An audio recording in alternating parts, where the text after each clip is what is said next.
எடப்பாடி பழனிசாமியை பொறுத்தமட்டில ஒரு விஷயத்துல தெளிவா இருக்கார். அதாவது இந்த தோல்விக்கான காரணங்கள பத்தி ஆராயவே கூடாதுன்றது ரொம்ப தெளிவா இருக்கார். இவங்க முக்கியமா இவங்க கேட்ட விஷயம் என்னன்னா முதல்ல பொதுக்குழு கூட்டுங்க. பொதுக்குழு கூட்டி தோல்விக்கான காரணங்கள ஆராயணும் அப்படின்னு சொன்னாங்க. அது கேட்கறதுல ஒரு நியாயம் இருக்கு. ஏன்னா ஒரு கட்சி தோல்வி அடையுதுன்னா, அதுவும் தொடர் தோல்வி அடையும்போது அத பத்தி விவாதிக்க வேண்டிய அவசியம் இருக்கு. அது விவாதிக்க மாட்டோம், அத பத்தி பேசவே மாட்டோம். எல்லாரும் தொடர்ந்து என் தலைமையில இயங்கணும். யாரும் எந்த கேள்வியும் எழுப்பக்கூடாது அப்படின்ற ஒரு மனோபாவம், அது சர்வாதிகார சிந்தனை. அந்த மாரி சிந்தனை எப்படி அலோவ் பண்ண முடியும்? ஏற்கனவே தேர்தலுக்கு முன்னாடி சொன்ன மாரி, அவர் தன் கட்சியையும் பலப்படுத்தல, கூட்டணியும் பலப்படுத்தல.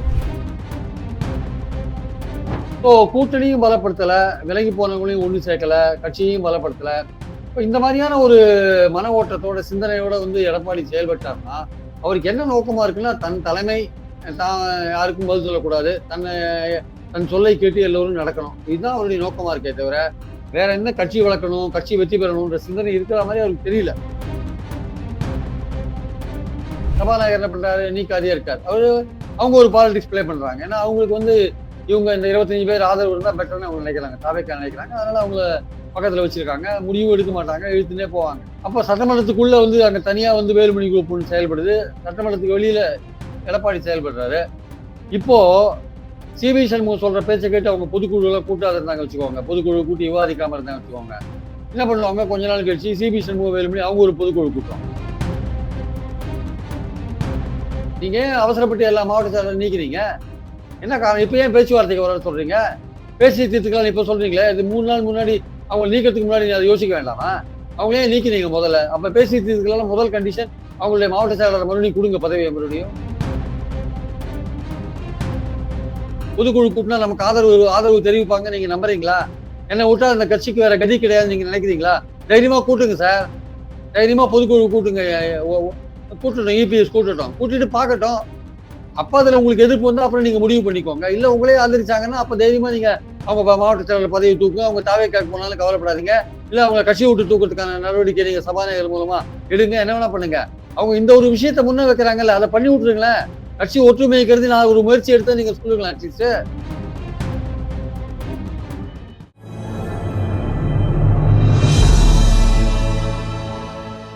தமிழ் நியூஸ் நேரல் கண் வணக்கம். இன்றைய நேர்காணலில் நம்மோடு இருந்திருப்பவர் மூத்த பத்திரிகையாளர் திரு பிரியன் சார். சார் வணக்கம். சார், அஇஅதிமுகவில் தொடர்ந்து பெரும் ஒரு பிளவு. இன்றைய தினம் மாவட்ட செயலாளர்கள் கூட்டத்தை திரு இபிஎஸ் அவர்கள் கூட்டியிருக்கிறார். இதுல பெரும்பான்மையான மாவட்ட செயலாளர்கள் கிட்டத்தட்ட ஒரு 98% எங்க மாவட்ட செயலாளர் கூட்டத்துல பங்கேற்றுட்டாங்க அப்படின்ற மாதிரி இபிஎஸ் தரப்பு சொல்றாங்க. மற்றொரு தரப்பு சி.வி. சண்முகம் தரப்புலையும் இன்னைக்கு பிரஸ் மீட் வச்சிருந்தாங்க. இப்பதான் அவர் வழிக்கு வர்றாரு, அதுவும் எங்களை நீக்கியிருக்காரு, 31 மாவட்ட செயலாளர் பதவி நீக்கிட்டு அவர் வாங்க பேசி தீர்த்துக்கலாம் அப்படின்றாரு. என்ன மாதிரியான அணுகுமுறை அப்படின்னு சொல்லி பல அடுக்கடுக்கான குற்றச்சாட்டுகள், பல அடுக்கடுக்கான விமர்சனங்களை திரு சி.வி. சண்முகமும் தரப்புல வச்சிருக்கிறாங்க. மாவட்ட செயலாளர் கூட்டத்துல என்ன நடந்துச்சு, என்ன அடுத்த முன்னெடுப்புகள் எடுக்க போறாங்க? இல்ல அதாவது எடப்பாடி பழனிசாமியை பொறுத்தமட்டில ஒரு விஷயத்துல தெளிவா இருக்கார். அதாவது இந்த தோல்விக்கான காரணங்களை பத்தி ஆராயவே கூடாதுன்றது ரொம்ப தெளிவா இருக்கார். அது முதல்ல மாவட்ட செயலாளர் கூட்டம் ஒண்ணு கூட்டினாங்க தேர்தல் தோல்விக்கு அப்புறம். அந்த கூட்டத்துல இதை பத்தி எதுவுமே பேசவே இல்லை. அதுல தன்னை சட்டமன்ற கூட்டத் தலைவரா ஒரு இடத்துல தேர்ந்தெடுத்தாரே தவிர முக்கியமான அந்த முடிவு எடுத்தாரே தவிர மற்றபடி தோல்விக்கான காரணங்கள் ஆராயிற விஷயங்கள்லாம் எதுவுமே அவங்க பண்ணல ஆக்சுவலா. இவங்க முக்கியமா இவங்க கேட்ட விஷயம் என்னன்னா முதல்ல பொதுக்குழு கூட்டுங்க. பொதுக்குழு கூட்டி தோல்விக்கான காரணங்களை ஆராயணும் அப்படின்னு சொன்னாங்க. அது கேட்கறதுல ஒரு நியாயம் இருக்கு. ஏன்னா ஒரு கட்சி தோல்வி அடையுதுன்னா, அதுவும் தொடர் தோல்வி அடையும் போது அதை பத்தி விவாதிக்க வேண்டிய அவசியம் இருக்கு. அது விவாதிக்க மாட்டோம், அதை பத்தி பேசவே மாட்டோம். எல்லாரும் தொடர்ந்து என் தலைமையில இயங்கணும். யாரும் எந்த கேள்வியும் எழுப்பக்கூடாது அப்படின்ற ஒரு மனோபாவம், அது சர்வாதிகார சிந்தனை. அந்த மாதிரி சிந்தனை எப்படி அலோவ் பண்ண முடியும்? ஏற்கனவே தேர்தலுக்கு முன்னாடி சொன்ன மாதிரி அவர் தன் கட்சியையும் பலப்படுத்தல, கூட்டணியும் பலப்படுத்தல. தேர்தலுக்கு முன்னாடி 6 முன்னாள் அமைச்சர்கள் என்ன சொன்னாங்க அவர்கிட்ட? நீங்க செங்கோட்டையன், ஓபிஎஸ் போன்றவரெல்லாம் சேர்த்துக்கோங்க, சசிகலாவை சேர்த்துக்கோங்க, கட்சியை பலப்படுத்துங்க, நல்ல கூட்டணி அமைங்கன்னு சொன்னாங்க. கட்சியும் பலப்படுத்தல, நல்லாவும் கூட்டணி அமையல. இன்னைக்கு வெளியில வந்திருக்கு பாருங்க, பூனைக்குட்டி வெளியே தாவேக்காவும் கூட்டணிக்கு வந்திருக்காங்க. தாவேக்கா கூட்டணியை அவர் உதாசீனப்படுத்தியிருக்காரு. அதுக்கு என்ன காரணம்னா அவரை முதல்வரா விஜய் தரப்பு ஏத்துக்கலன்றதுதான் முக்கியமான காரணம். அது ஒரு ஏத்துக்கலன்றது விஷயம் இல்ல. அது பேசி முடிச்சிருக்கலாம் ஒருவேளை. அது தேர்தலுக்கு அப்புறம் பார்த்துக்கலாம்னு கூட பேசி முடிச்சிருக்கலாம். ஆனா அந்த கூட்டணி வச்சிருந்தாங்கன்னா இன்னைக்கு அதிமுக வெற்றி ஸ்வீப் ஆயிருக்குன்ற பெற்றிருக்கிறதுக்கான ஒரு வாய்ப்புகள் விஷயம் இருக்கு. தொடர்ந்து ஆமா, சொல்லப்பட்டுச்சு. ஆமா. அது உண்மையா கூட இருந்திருக்கலாம். சொல்ல முடியாது. அதுவே கூட நெகட்டிவா போறதுக்கான வாய்ப்புகளும் இருக்கு. தூய ம். சக்தின்ற தாவேகா ஊழல் அதிமுகவோட கூட்டணி சேர்ந்தா அது எப்படி ஒர்க் அவுட் ஆகும்? மக்கள் ஏத்துக்காத போயிருந்தா என்ன பண்றது? அதுவும் சொல்ல முடியாது. இப்ப வேணா சொல்லலாமே தவிர சேர்ந்திருந்தா பிரம்மாண்டமான வெற்றி பெற்றிருக்கும்ன்ட்டு, தேர்தல்ல மக்கள் எப்படிப்பட்ட ஒரு நிலைப்பாட்டை எடுத்திருப்பாங்கன்னு நம்ம இப்போ சரியா ஊகிக்க முடியாது. 107 இடங்களுக்கு பதிலா 57 80 இடங்கள் தான் வந்திருப்பாங்க. சொல்ல முடியாது. இல்ல ஒரு 157 இடங்கள் கூட வந்திருக்கலாம். சொல்ல முடியாது. அதனால நடக்காத ஒரு விஷயத்த வந்து நம்ம பேசி அதுல ஒரு கற்பனைய வளர்த்துக்க வேண்டிய அவசியம் இல்ல. ஆனா வந்து அந்த மாதிரியான ஒரு முயற்சி இருந்தது. அது எடப்பாடி ஒத்துக்கலைன்றது தான் முக்கியம். அவர்கள் அதிக இடங்கள் கேட்டார்கள்ன்றது தான் முக்கியம். ஸோ கூட்டணியும் பலப்படுத்தல, விலகி போனவங்களையும் ஒண்ணு சேர்க்கல, கட்சியையும் பலப்படுத்தல. இப்ப இந்த மாதிரியான ஒரு மன ஓட்டத்தோட, சிந்தனையோட வந்து எடப்பாடி செயல்பட்டார்னா, அவருக்கு என்ன நோக்கமா இருக்குன்னா, தன் தலைமை தான் யாருக்கும் பதில் சொல்லக்கூடாது. தன் சொல்லை கேட்டு எல்லோரும் நடக்கணும். இதுதான் அவருடைய நோக்கமா இருக்கே தவிர, வேற என்ன கட்சி வளர்க்கணும், கட்சி வெற்றி பெறணும்ன்ற சிந்தனை இருக்கிற மாரி அவருக்கு தெரியல. அவங்களும் வேற வழி இல்ல. நான் ஏற்கனவே சொன்னேன். தேர்தலுக்கு முன்னாடி அவங்களுக்கெல்லாம் வேற வழி இல்ல. எடப்பாடியோட தான் போய் ஆகணும். தேர்தல்ல தோத்தா அவங்க எடப்பாடிய எதிர்த்து போர்க்கொடி பிடிப்பாங்கன்னு சொன்னா, அதே மாரி தான் இப்ப போர்க்கொடி பிடிச்சிருக்காங்க. ஏன்னா, இனிமே வந்து டாலரேட் பண்ண முடியாது. இனிமே எப்படி டாலரேட் பண்ண முடியும்? 2 அசெம்பிளி தேர்தல், 2 பார்லிமென்ட் தேர்தல் தோல்வி நடந்திருக்கிறது. எப்படி சார் ஒரு தொண்டன் வந்து நம்பிக்கையோட இருப்பான் அவன்? 172 இடங்கள்ல இந்த வாட்டி போட்டி போட்டீங்க. எத்தன இடங்கள்ல நீங்க டெபாசிட் இழந்தீங்க? 19 இடத்துல டெபாசிட் எழுதிங்க. 87 இடங்கள்ல 3வது இடத்துக்கு வந்திருக்கீங்க. 84 இடங்கள்லயும் என்னவோ 3வது இடத்துக்கு 81 இடங்கள்ல 3வது இடத்துக்கு வந்திருக்கீங்க. 44 இடங்கள்ல 2வது இடத்துக்கு வந்திருக்கீங்க. அப்போ உங்களுக்கு செல்வாக்கு என்ன ஆக்சுவலா? உங்க ஓட்டு தான் நீங்களும் தாவேக்காவும் இருந்த போட்டி போட்ட இடத்துலலாம் அதிமுக ஓட்டு பெருமளவு தாவேக்காவுக்கு ட்ரான்ஸ்ஃபர் ஆயிருக்கு. அதுக்கு என்ன சொல்றீங்க அதுக்கு? ஆனா பாயிண்ட் என்னன்னா அது இல்ல. பாயிண்ட் என்னன்னா வந்து இது தோல்விக்கான காரணங்களை ஆராய வேண்டும். அப்ப அந்த பிரிஞ்சு போன கும்பல் என்ன பண்ணுது? அந்த வேலுமணி அவங்க தரப்பு என்ன பண்றாங்க? சட்டமன்றத்துக்குள்ள தாங்கள் தான் பெரும்பான்மை அப்படின்னு நிரூபிக்கிறதுக்கான ஒரு விஷயத்துல இறங்கியிருக்காங்க. அது தாவேகாவுக்கு ஆதரவு தெரிவிப்பதன் மூலமாக சபாநாயகர் அவங்களுக்கு ஆதரவா இருக்காரு. சபாநாயகர் இவங்க எடப்பாடி கொடுக்குற லெட்டர் எல்லாம் ஏத்துக்க ரெடியா இல்ல. சட்டப்படி எடப்பாடி லெட்டர் கொடுத்தா ஏத்துக்கணும் அது ஆக்சுவலா அவரு. ஏன்னா எடப்பாடி தான் கட்சி தலைவர். அவர் சொன்னதுக்கு மீறி இவங்க வாக்களிச்சிருக்காங்க நம்பிக்கை தீர்மானத்துல.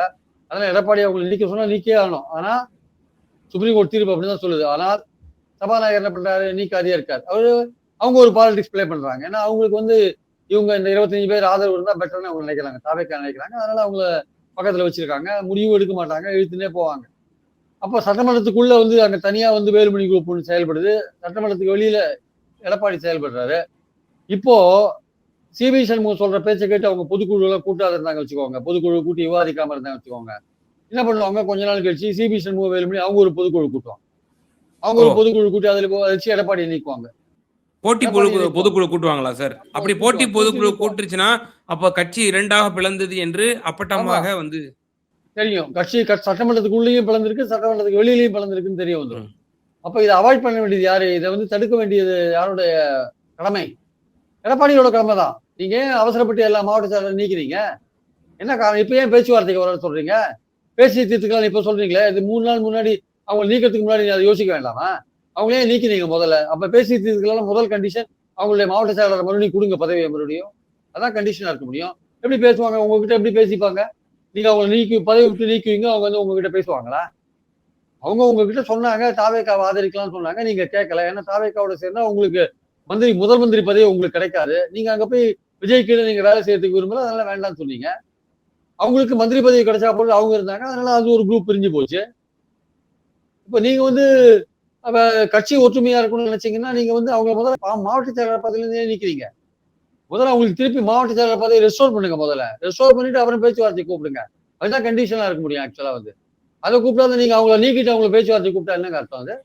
அப்ப நீங்க என்ன வேணா பண்ணுவீங்க. அத நாங்க உங்ககிட்ட வந்து பேச்சுவார்த்தை நடத்தணுமா? அப்படின்னு அவங்க கேட்க மாட்டாங்களா திருப்பி? நாங்க என்ன சார் கேட்டோம்? நாங்க பொதுக்குழு தானே கூட்ட சொன்னோம். விவாதிக்க தானே சொன்னோம்னு அவர் சொல்றாரு. அதுக்கு மேல போயிட்டு அவங்க தாவேக்காவ ஆதரிச்சாங்கன்றது உண்மை. ஏதோ அமைச்சர் பதவிக்கு ஆதரிச்சாங்களா? இல்ல பாஜக அவங்கள நீங்க போங்க ஒரு குரூப் அங்க போங்க. தாவேக்காட்ட போங்கன்னு சொல்லி அனுப்பிச்சாங்களான்னு தெரியாது நமக்கு. ஏதோ ஒரு வகையில அத விஜயும் ஏத்துக்கிறார். அவர் பழனிசாமிய மட்டும் சந்திக்கல. எல்லா கட்சி தலைவரையும் சந்திச்சார். பழனிசாமிய சந்திக்கல. போய் வேலுமணிய பாக்குறாரு. சி.வி. சண்முகத்த பாக்குறாரு. அவரு கிளீனா நமக்கு ஆதரவு தெரிவிக்கிற இவங்க தான் நமக்கு முக்கியம். அங்க போய் பாக்குறாரு. எல்லாம் பண்றாரு. அப்படி இருக்கும்போது இப்ப பழனிசாமி ஒற்றுமையை ஏற்படுத்த வேண்டிய பொறுப்பு யார்கிட்ட இருக்கு? பழனிசாமி கிட்ட தான் இருக்கு. அப்ப பழனிசாமி என்ன பண்ணணும்? மேலும் இந்த பிரச்சனையை அக்ரவேட் பண்ணாம நீங்க எதுக்கு மாவட்ட செயலாளர் கூட்டத்தை இப்ப போடுறீங்க? என்ன அவசரம் இப்போ? என்ன அவசியம்? ஏற்கனவே ஒரு தடவ போட்டீங்கல்ல. இப்ப என்ன அவசியம்? நீங்க பண்ண வேண்டிய வேலை என்ன ஆக்சுவலா? நீங்க பண்ண வேண்டிய வேலை இப்ப அவங்கள கூப்பிட்டு பேச்சுவார்த்தை நடத்தணும். பேச்சுவார்த்தை நடத்துறதுக்கு முன்னாடி அந்த மாவட்ட செயலாளர் நீக்கம்ன்றத ரத்து பண்ணணும். முதல்ல ரத்து பண்ணிட்டு அவங்களை கூப்பிடணும். கூப்பிட்டு பேசி பொதுக்குழு நடத்துறதை பத்தி முடிவு பண்ணணும். பொதுக்குழுல விவாதிக்கணும். பொதுக்குழுல உங்களே தலைமை நீங்களே இருந்துக்கோங்க சொன்னா நீங்களே இருந்துக்கலாம். இல்ல வேற ஒரு தலைமை தேர்ந்தெடுக்கணும்னு சொன்னா வேற ஒரு தலைமை தேர்ந்தெடுக்கலாம். தோல்விக்கான காரணங்களை எல்லாத்தையும் கேட்கலாம். கேட்டு கட்சியை எப்படி வலுப்படுத்துறதுன்னு கேட்கலாம். விலைக்கு போறவங்களை சேர்க்கறத பத்தி பேசலாம். விலைக்கிறவங்களை சேர்க்கறத பத்தி பேசலாம். இதெல்லாம் பண்றதை விட்டுட்டு நான் தான் தலைவர், இப்படியே தான் இருப்பேன், என் பின்னாடி இருந்தாருங்க, இல்லாட்டி போங்க, நான் யாரை வேணா நீக்குவேன், யாரை வேணா சேர்ப்பேன், சேர்க்கறதே கிடையாது, யாரை வேணா நீக்குவேன், நீக்கிட்டே இருப்பேன் அப்படின்னு சொன்னா எப்படி கட்சி தொண்டர் நம்பிக்கையோட இருப்பான்? இப்ப 21% ஓட்டு வாங்கினீங்கன்னா அந்த ஓட்டு வந்து அதிமுகவுடைய கோர் ஓட் பேங்க் சார். அது பழனிசாமி இருந்தாலும் இருக்கும், இல்லாட்டியும் இருக்கும். அந்த ரெட்டை லீக்காக விழுந்த ஓட்டு அப்படின்றீங்க. அதேதான் வேற ஒண்ணுங்க. அந்த அமைப்பு ரீதியா இருக்கிற ஓட்டு அது. ஆக்சுவலா உங்களை விட பெரிய தலைவர் ஜெயலலிதா தோல்விக்கு அவங்களே 2 தடவை கூட்டம் போட்டிருக்காங்க தோற்றதுக்கு பிறகு. கட்சிக்காரன் கருத்தை ஒன்றிய செயலரை பேச விட்டு கேட்கறது, மாவட்ட செயலரை பேச விட்டு கேட்கறது, அவங்களே ஒரு நாள் முழுக்க ஸ்பெண்ட் பண்ணிருக்காங்க. அதோட நீங்க என்ன பெரிய ஆள் ஆயிட்டீங்களா ஜெயலலிதாவோட? கூப்பிடுங்க, பொதுக்குழு கூப்பிடுங்க, தோல்விக்கான காரணங்களை பேச சொல்லுங்க. யார் யார் என்னன்னு தெரியும், ஒரே மாவட்ட செயலர் எத்தனை நாள் ஒரே இடத்துல இருக்காருன்னு தெரியும். யார் யாரை மாத்தணும்னு பாருங்க, மாத்துங்க. ஏதோ ஒரு சேஞ்ச் பண்ணுங்க. திமுக பண்ற மாதிரி நீங்களும் பண்ணுங்க. அவங்க பண்ண நினைக்கிறத நீங்களும் பண்ணுங்க. எல்லாமே ஒரு தோல்வி வந்த பிறகுதான் யோசிக்க ஆரம்பிக்கிறாங்க. நீங்க வெற்றி வந்துன்னு நினைச்சீங்க. இல்லைங்க, உங்களுக்கு வெற்றி வரதுக்கான சான்ஸ் இல்லை. நீங்க கட்சியை வலுப்படுத்தல, கூட்டணியை வலுப்படுத்தல, நீங்க 3வது இடத்துக்கு தான் போவீங்கன்னு பல பேர் தேர்தலுக்கு முன்னாடியே சொன்னாங்க. அதே மாதிரி நீங்க 3வது இடத்துக்கு போறது உறுதியாயிடுச்சு. ஆக்சுவலா உறுதியாச்சு, எதிர்பார்த்தபடி நடந்து போச்சு. அப்ப நீங்க வந்து என்ன பண்ணணும்? அப்போ கட்சியை பலப்படுத்துறதுக்கான வேலையை என்ன கையில எடுக்கணும்? அதை எடுக்காத இருந்தீங்கன்னா என்ன அர்த்தம்? அது ஆக்சுவலா அப்ப கட்சியை பலப்படுத்துறதுக்கான வேலையை முதல்ல எடுக்கணும்னா நீங்க வந்து சார், இந்த மாவட்ட செயலாளர்கள் கூட்டத்தினுடைய கூட்டியதற்கான நோக்கம் என்ன? இப்ப நிர்வாகிகள் தொண்டர்கள் எல்லாம் என் பக்கம். நீங்க ஒரு 25 எம்எல்ஏக்கள், அதுவும் கேசி வீரமணி கூட எங்க தரப்புக்கு வந்துட்டாரு. 24 எம்எல்ஏக்கள் தான் உங்க கிட்ட இருக்காங்க. கட்சியும் நிர்வாகிகளும் தொண்டர்களும் என் பக்கம் தான் இருக்காங்க அப்படின்றத இதன் மூலமா ப்ரூவ் பண்ண நினைக்கிறாரா? இல்ல வேற என்ன இதுல பின்னணி காரணங்கள் இருக்கக்கூடும்? இல்லைங்க, எல்லாரும் என் பின்னாடி தான் இருக்காங்கன்னு ப்ரூவ் பண்ணி என்ன பிரயோஜனம்? ஒரு குரூப் வெளியில இருக்குன்னு தெரிஞ்ச விஷயம் தானே. சரி, இதை இவங்களை வச்சு கட்சி நடத்தி நீங்க வின் பண்ணுவீங்களா? அப்போ நீக்கப்பட்டவங்க எல்லாம் செல்வாக்கு மிக்கவங்க கிடையாதா? சிவி சண்முகமோ இல்ல வேலுமணியோ இல்ல விஜயபாஸ்கரோ இல்ல காமராஜோ இல்ல வேற யாரோ XRY நிறைய பேர், ரத்தம் விஸ்வநாதனோ நிறைய பேர் இருக்காங்க. அப்ப அவங்க எல்லாம் செல்வாக்கு மிக்கவங்க கிடையாதா? நீங்க வந்து அதாவது நான் நீங்க சொல்றதை கேட்க மாட்டேன்ற லெவல்ல தோல்விக்கான காரணங்களை ஆராய வேண்டும், பொதுக்குழுவை கூட்ட வேண்டும். அந்த கோரிக்கைக்கு ஏன் உங்ககிட்ட இருந்து பதில் இல்லை? இப்ப அவங்க என்ன பண்றாங்க? பொதுக்குழு உறுப்பினர்கள் எல்லாம் கையெழுத்து வாங்குறாங்க கூட்டத்தை கூட்ட சொல்லி. அவங்களுடைய நோக்கம் கூட்டிடுங்களேன். இந்த ஒரு காரணத்தை அவங்க சொல்லி இருக்காங்க, கூட்டிடுங்க, கூட்டி பாத்துருங்க, என்ன ஆகுதுன்னு பாத்துருங்க, யார் என்ன பேசுறாங்க பாத்துருங்க, என்ன தீர்மானம் நிறைவேற்றுதுன்னு பாத்துருங்க. அந்த கூட்டத்திலேயே தாவேக்காவோட சேரணுமா வேண்டாம்னு முடிவு பண்ணுங்க. மக்களுடைய உங்க பொதுக்குழு உறுப்பினர்கள் முக்கியமான உங்க கருத்தெல்லாம் கேளுங்க, செயற்குழு கூட்டுங்க, அப்ரூவ் பண்ணுங்க அங்க எடுத்த தீர்மானங்களை. ஏன் அந்த முறைப்படி ஏன் பண்ண மாட்டேன்றீங்க? என்ன காரணம்? இது ஒரு முக்கியமான சந்தர்ப்பம் இல்லையா? தோல்வின்றது ஒரு பெரிய தோல்வி வந்திருக்கு. அதுக்கப்புறம் நீங்க விசாரிக்க வேண்டாமா? என்கொயர் பண்ண வேண்டாமா? என்ன நடந்தது, ஏது நடந்தது விசாரிக்க வேண்டாமா? நீங்க தானே சொல்றீங்க அவ்வளவு இடத்துக்கு போய் பிரச்சாரம் பண்ணணும், இவ்வளவு இடத்துக்கு போய் பிரச்சாரம் பண்ணணும். அப்போ தோல்விக்கான முழு பொறுப்பு உங்களுக்கு தானே. நீங்க தானே பிரச்சாரம் பண்ணீங்க. மற்றவங்க எல்லாம் அவங்கவுங்க தொகுதியில தானே வேலை செஞ்சாங்க. நீங்க தானே தலைமை பொறுப்புல இருந்து எல்லா இடத்துக்கும் போனீங்க. அப்ப தோல்விக்கான பொறுப்பு நீங்க தானே ஏத்துக்கணும். இதெல்லாம் ஏத்துக்காத நீங்க வந்து நான் இல்லைங்க, நான் தலைமை பதவியிலேயே கண்டினியூ பண்ணுவாங்க, என்ன யாரும் கேட்டுக்க முடியாதுங்க, நான் சொல்றபடி நீங்க கேட்கறதுனா இருங்க, இல்லாட்டி இடத்த காலி பண்ணுங்க, எனக்கு எதிராக பேசினா உங்களை வந்து நான் கட்சியை விட்டு தூக்குவேன். இன்னைக்கு எல்லாரையும் பயமுறுத்தி வர வச்சிருக்காரு சொல்றாங்க. நீங்க இன்னைக்கு வரலாம், மீட்டிங் வரலாம், கட்சி பதவியில தூக்கிடுவேன்னு சொல்லிட்டு வர வச்சிருக்காரு. என்ன பேசியிருக்காரு? கட்சி நம்ம கிட்ட தான் இருக்கும், ரெட்டையாரி நம்ம கிட்ட தான் இருக்கும், நீங்க ஏதாவது அவங்களை நம்பி போனீங்கன்னா நீங்க நடுத்தரில் நிற்பீங்கன்னு பேசுறாரு. அது மாதிரி பேசினா அவங்க பயப்படுறாங்கல்ல. இல்ல, இன்னைக்கு சிவி சண்முகமும் அதை வந்து குறிப்பிட்டாரு. யாரு வந்து உங்கள்ட்ட அணுகுனாலும் நீங்க வந்து ஒரு அச்ச உணர்வோட தான் என் கட்சிக்காரரை வச்சிருந்தீங்க. ஏதாவது ஒரு விஷயம் சொன்னா நீங்க நீக்கிருவேன், யாரையும் நான் சேர்த்துக்க மாட்டேன். ஓபிஎஸ் என்ன அடிப்படை உறுப்பினரா சேர்த்துக்கங்க அப்படின்னு சொன்னாரு, அவரையும் சேர்த்துக்கல. கிருஷ்ணசாமி உங்க கூட வந்து கூட்டணி வைக்கலான்னு வந்தாரு, அவரையும் நீங்க நீக்கிட்டீங்க. தாவேக்கா நீங்க ஆரம்பத்துல குறிப்பிட்டீங்க. இது போல தேமுதிகவுக்கு ஆல்ரெடி சொல்லியிருந்தாரு, இன்னைக்கு அதை குறிப்பிட்டிருக்கிறாரு. இப்படி எல்லாரையும் வந்து தன்னுடைய சுயநலத்துக்காகவே வந்து அவர் உதாசீனப்படுத்திட்டாரு, தள்ளி விட்டுட்டாரு. பல சாதாரண சில சாக்கு போக்குகளை சொல்லி அவர் வந்து நிராகரிச்சிட்டாரு. தன்னை அவர் ஜெயலலிதா அம்மையார் போலவும் எம்ஜிஆர் போலவும் அவர் நினைச்சுக்கிறாரு. பட் ஆனா அப்படி இல்ல, கட்சி படும் பாதாளத்துல இருக்கு அப்படின்ற ஒரு விஷயம் இன்றைய தினம் பிரஸ் மீட்லயும் சிவி சண்முகம் அவர்கள் அதை வந்து குறிப்பிட்டார் என்பது குறிப்பிடத்தக்கது. சார், ஜெயலலிதா வந்து ஒரு தோல்விக்கு அப்புறம் ஒரு வெற்றியை பார்த்தாங்க சார். ஒரு வெற்றிக்கு அப்புறம் ஒரு தோல்வியை பார்த்தாங்க சார். 96ல மோசமான தோல்வி. 98ல ஓரளவுக்கு மீண்டு எழுந்து பார்லிமெண்ட் தேர்தலில் வெற்றியை பார்த்தாங்க. 99ல தோல்வி. அப்புறம் 2001ல ஆட்சிக்கே வந்துட்டாங்கல்ல. 2006ல தோல்வி. 2011ல ஆட்சிக்கு வந்தாங்களா இல்லையா? அதனால அவங்க ஒரு வெற்றிக்கு அப்புறம் ஒரு தோல்வி அந்த மாதிரி பார்த்துட்டு தான் வந்திருந்தாங்க. எம்ஜிஆரை பொறுத்த மட்டும் ஒரு 10 வருஷம் தான் இருந்தார். 10 வருஷம் தான் வந்து நிர்வாகத்துக்கு வந்த பிறகு சொல்றேன் நான். முதல் தேர்தலே வெற்றி பெற்றார். அப்புறம் 77 வெற்றி பெற்றார். 80ல ஆட்சியை கலைச்சாங்க. பார்லிமெண்ட் தேர்தலில் தோத்த பிறகு அசம்பிளியில வின் பண்ணாரு. 85ல ஒரு ஊர்ல இல்லாத போதே வின் பண்ணாரு அவரு. அதுக்கப்புறம் தேர்தலில் அவர் சந்திக்கல. அவருடைய இது காலம் கொஞ்சமா இருந்தது. ஆனா அவர் சந்திச்சதே 3 தேர்தல் தான். 77, 80 அசம்பிளி, 80 பார்லிமெண்ட், 85 இது. அதுல அவர் பிரச்சாரமே பண்ணல. அவர் வெளிநாட்டுல இருந்தார். உடம்பு சரியில்லாத இருந்தார். அது வேற விஷயம். அதனால இவங்க ஜெயலலிதா எத்தனை தேர்தல் சந்திச்சாங்க? 91, 96, 98, 99, 2001, 2006, 2011, 2016 வரையும் சந்திச்சாங்கல்ல. இவ்வளவு தேர்தல் பார்த்தாங்கல்ல. இவ்வளவு தேர்தல் தொடர் வெற்றியும் பார்த்தாங்க, தோல்வியும் பார்த்தாங்க. தோல்வியில இருந்து மீண்டும் வந்தாங்கல்ல. நீங்க எந்த தோல்வியில இருந்து நீங்க மீண்டு வந்தீங்க சொல்லுங்க எடப்பாடி? அதை உணருங்க. அந்த அந்த கசப்பான உண்மையை நீங்க உணர மறுத்தால் கட்சியை உங்களால ஒன்றுபடுத்தவே முடியாது. என்னைக்கு நீங்க அந்த கசப்பான உண்மைகளை உணர்ந்து, சரி இதுல நம்ம ஏதோ நம்ம தலைமை தான் சரியில்லை போல் இருக்கு, நம்ம மக்கள்கிட்ட மறுபடியும் ஒரு அப்ரூவல் வாங்கலாம், பொதுக்குழு கூட்டி பொதுக்கூட்ட கருத்து கேட்கலாம், என்னுடைய தலைமையை மாத்துறதுனா மாத்திக்கோங்க, வேற யாராவது தலைமையை போறதுன்னா போட்டு நீங்க ட்ரை பண்ணி பாருங்க சொல்லலாம். அந்த பெருந்தன்மை உங்களுக்கு ஏன் வரமாட்டேங்குது? நீங்க ஜெயலலிதா மாதிரியான தலைவர் கிடையாது. நீங்க எப்படி வேணாலும் அவங்க என்ன அவங்களுக்கு ஒரு பின்புலம் இருந்தது. எம்ஜிஆரால வளர்த்து விடப்பட்டவர். அவர் வந்து சினிமா இருந்தவர். அதனால மக்களுக்கு ஏற்கனவே அறிமுகமானவர். நீங்க அப்படி கிடையாது. நீங்க சசிகலா சொல்லிதான் நீங்க உள்ளே வரீங்க. நீங்க வந்ததுக்கு அப்புறம் 4-5 வருஷத்துல உங்களை இம்ப்ரூவ் பண்ணிட்டீங்க பதவியில் இருந்த போது. அதுக்கப்புறம் நீங்க ஓபிஎஸ் ஓரங்கட்டத்திலே பிஸியா இருந்தீங்க. சாமதான பேத தண்டம்னு நீங்க எல்லா வித வசதியும் நீங்க பதவியில் இருக்கும்போது அனுபவிச்சு அந்த அந்த அந்த அதன் பலனாக உங்க ஆதரவாளர்களை சேர்த்துக் கொண்டீங்க தவிர நீங்க எந்த விதத்துல மக்கள் செல்வாக்கு பெற்றவர் நிரூபிச்சிருக்கீங்க சொல்லுங்க. சார் இப்போ காம்ப்ரமைஸுக்கும் அவர் முன் வர்றது போல தெரிய வருது. இப்ப நம்ம கட்சிக்குள்ள சில பிரச்சனை அப்படின்னா வாங்க பேச்சுவார்த்தை நடத்திப்போம் அப்படின்ற மாதிரி நேற்று தினம் அறிக்கை கூட விட்டிருந்தாரு. இப்போ என்ன முன்னெடுப்புகள் எடுப்பாரு? இந்த 25 எம்எல்ஏக்களையும் டிஸ்குவாலிஃபை பண்ணுவதற்கான முன்னெடுப்புகள் எடுப்பாரா? அல்லது அவர்களை வந்து கொஞ்சம் காம்ப்ரமைஸ் பண்ணி அவர் கட்சிக்குள்ள இணைப்பதற்கான வேலைகளை பார்ப்பாரா? இல்ல இவங்க இந்த தரப்பு நீங்க என்ன சொல்றீங்க? போட்டி பொதுக்குழு நடத்துவாங்க, இபிஎஸ் நீக்குவாங்கங்கிற ஒரு விஷயத்த சொல்றீங்க.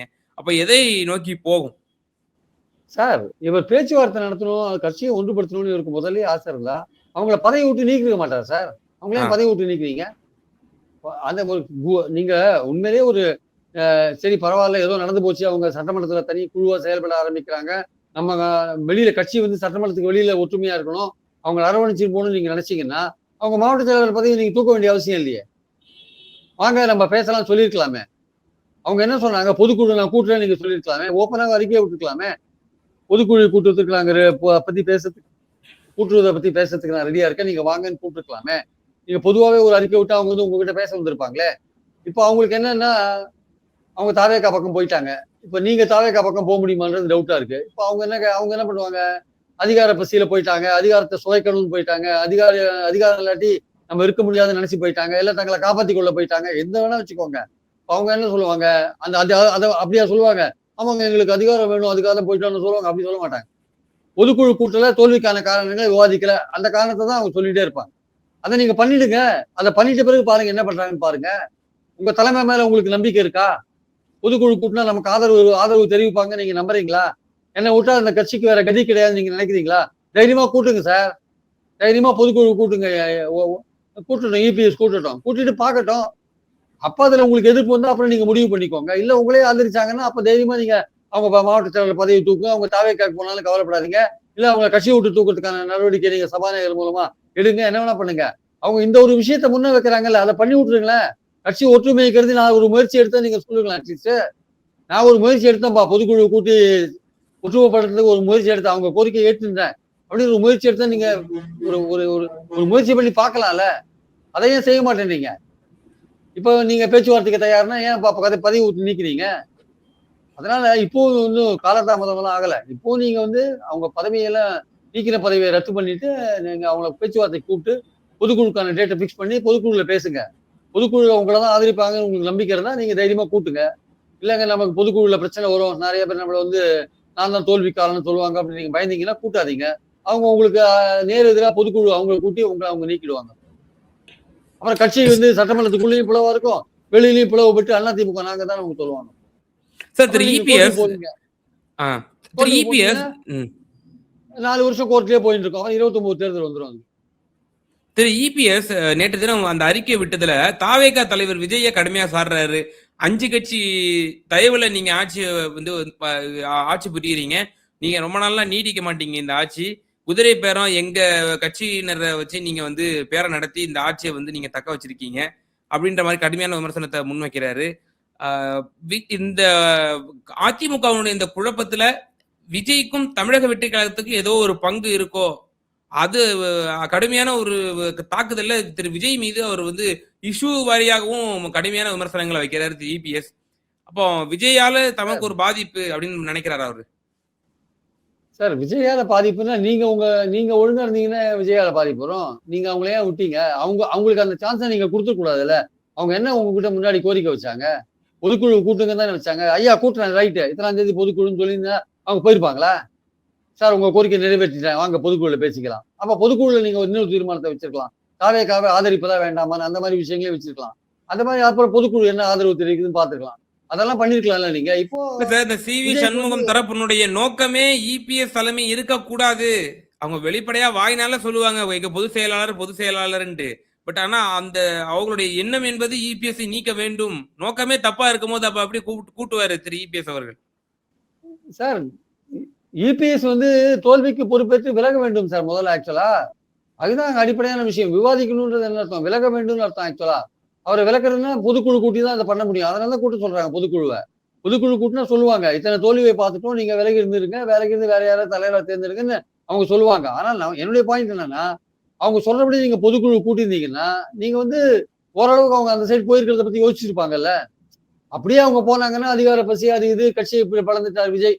அவங்க கட்சியை பழக்கிறதுக்கு ரெடியா தான் சார் இருப்பாங்க. இந்த 2 பேர் ஆதரவு 4 8 பேர் ஆதரவு இந்த திமுக அணியில் இருக்கிற ஆதரவை எவ்வளவு நாள் நம்பிட்டு இருப்பாங்க? அவங்களுக்கு ஒரு 25 பேர் 20 பேர் வந்தா நல்லது தானே. அவங்க அதுக்கு ட்ரை பண்ண தான் செய்வாங்க. அதனாலதான் வந்து வேலுமணியை போய் பாக்குறாரு. யாரு? விஜய் வந்து வேலுமணி தான் பாக்குறாரு, எடப்பாடிய போய் பார்க்கல அவர் ஆக்சுவலா. அதனால அவர் ரொம்ப தெளிவா இருக்காரு. இந்த 20 பேர் வந்தா நமக்கு ஆதரவு கிடைக்கணும். ஆனா 20 பேர் வந்தா கட்சி தாவல் தடை சட்டத்துல விப்ப மீறினதுக்காக பதவி போறதுக்கான வாய்ப்பு இருக்கு. அப்ப ஸ்பீக்கர் நடவடிக்கை எடுப்பாருன்னா எடுக்க மாட்டார். அவர் டிலே பண்ணிட்டே இருப்பார். எவ்வளவு நாள் டிலே பண்ணுவார்? நீங்க சுப்ரீம் கோர்ட்லாம் போயிட்டு வர வரையும் டிலே பண்ணிட்டு இருப்பார். அது எத்தனை மாசம் ஆகும்? அது 1 வருஷம் கூட ஆகும், 2 வருஷம் கூட ஆகும். அதுக்கு நடுவில் அரசியல் என்னவெல்லாம் நடக்கும் யாருக்கு தெரியும்? பாயிண்ட் அது இல்ல. பாயிண்ட் என்னன்னா நீங்க முதல் கட்டத்திலேயே அந்த அதிருப்தியாளரோட கோரிக்கையை நிறைவேற்றிருக்கலாமே. அதுதான் பாயிண்ட். அதை பண்ணிருந்தீங்கன்னா அவங்களுக்கு வேற சான்ஸ், வேற ஒரு ரீசன் கிடைச்சிருக்காது இல்ல.